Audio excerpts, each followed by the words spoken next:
Man, it's definitely been a while since we responded to this guy. But anyways, guys, let's just get this over with. What's up, bitches?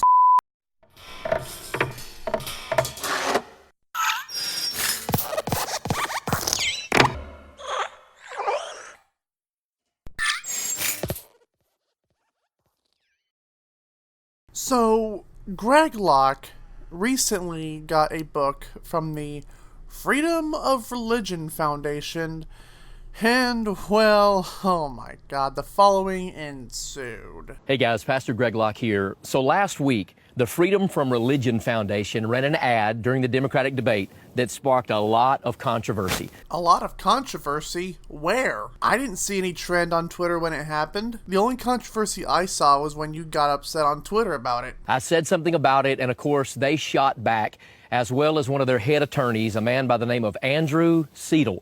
They wrote a book called The Founding Myth: Why Christian Nationalism is Un-American. Well, that's because it is. The Founding Fathers were not Christians. Despite what you radical Christians want to believe, they were not Christians. They were deists. He smarted off in the tweet and said, maybe I'll send you a copy. I told him go right ahead. Well, certainly he did. Oh, well, good. I actually hope you took the time to read it, but knowing you probably destroyed it. A couple of things before I talk about the nonsense that's contained in this very unfactual book, and that is, it's not Freedom from Religion Foundation, because atheism is not only a religion, it's one of the fastest growing religions in the world. Oh my fucking Christ almighty. Atheism is not a religion, dude. It's not. Atheism is a lack of belief in gods. Is it really that hard to do a Google search? They believe in religion just as much, if not more, than I do. Because it takes more faith for them to believe in the beginning dirt and nothing than it does for me to believe in the beginning God. Jeez, his arrogance is extremely showing in this video. Atheism is not a belief, nor is it a religion. If it's a religion, where in the hell are the atheist churches at? Oh wait, that's right, that's because there are none. But that's neither here nor there.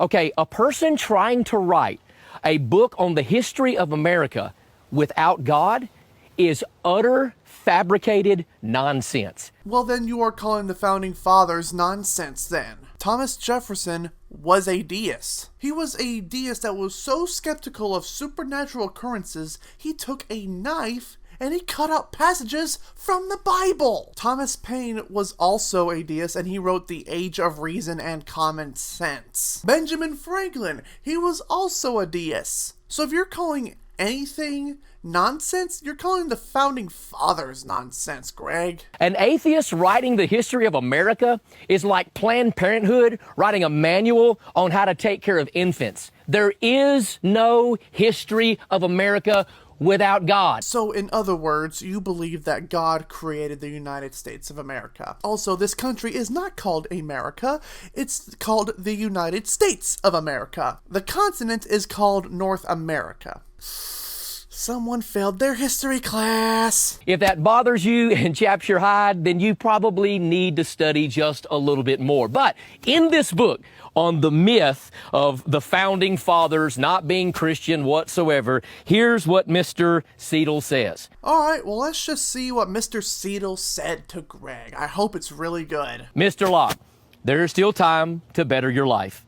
Even homophobic bigots and wife beaters can change. Let go of your hatred and fear. There is no God, and that's okay. This is not a Christian nation, and that's a good thing. Be better. Read something other than your Bible. Life is too good to waste on bad ideas. I'm gonna say that better myself. God damn. That guy went swinging. He landed punch after punch after punch after punch after punch on poor old Greg. I wonder how he's gonna respond. Well, there's one thing, sir, we agree with. Life is way too good to waste on bad ideas. There is no doubt about that fact. And so, your book is a bad idea. It's not factual.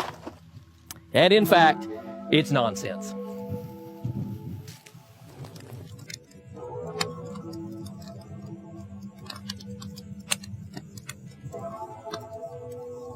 So Greg wants to go back to the ways of book burnings, eh? He wants to go back to the ways of the 1930s 1930s ways of book burnings. You know, I just like to point out that, Greg, you never really did make any attempt to respond to him at all. You never actually did. You never made any points against him calling you a wife beater and a bigot. Because let's be honest real quick, you are a bigot, a homophobe, and indeed a wife beater. Greg, all you did in this video was just show off your arrogance, your stupidity, and my god, you showed off your pride hard in this fucking video.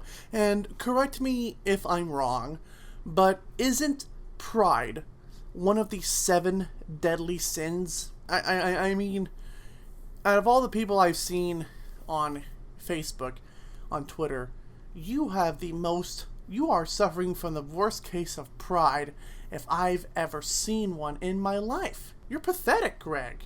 You're honest to God pathetic. And it's truly sad and sickening just to see how low you are and how pathetic and sad you are, really. I'm Egghead. Thanks for watching. God damn it. Jesus fucking Christ. Greg Locke, he just can't help himself, can he? He can never not show off his pride whenever he talks and makes a video. He's that, honest to God, pathetic.